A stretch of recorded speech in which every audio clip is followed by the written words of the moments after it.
तर राम राम मित्रांनो, आज आपण चालेल तेरखेड्याला. पण लय वेळ झाली इथे अडकून बसलो रेल्वे स्टेशन पाशी. अर्धा तास वाट बघितल्यावर एकदाशी रेल्वे आली बघा. आली रेल्वे आली गेली. गर्दी तर लय झालती बघा. पण मामा काय फकाट उघडायचं नाव घेणार. उघडलं एकदाशी. हो का चालू काय माणसं आहे ती बघा. एक साईड एक वाट काय नाहीच. समधी कुठनं पण कशा पण गाड्या घालते ती. ह्याच्यामुळे तर ट्रॅफिक होतं काय. आता इथून आम्ही जाणार होतो, आमच्या मित्रांनं काम घेतलं लाईट फिटिंगचं तिथं, आणि तिथून जाणार होतो तेरखेड्याला. तिथून पुढं आल्यानंतर आमचं संपलं पेट्रोल. मग काय तिथल्या दुकानात काय घेतलं पेट्रोल. पाटलानं म्हणलं होता आता तुमच्या हातानं. त्यानंतर पाटला साईडवर पोचलो.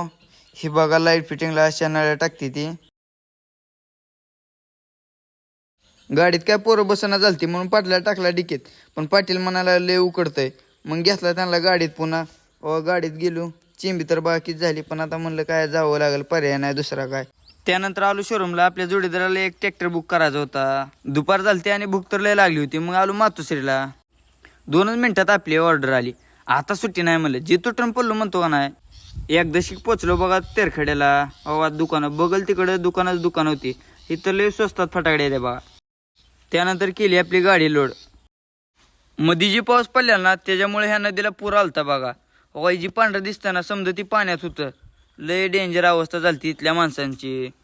तर परत महार येताना आम्ही इथंच अडकून बसलेलो आहे मित्रांनो. आता आपण भेटूया उद्याच्या ब्लॉकमध्ये. आजच्यासाठी एवढंच बास.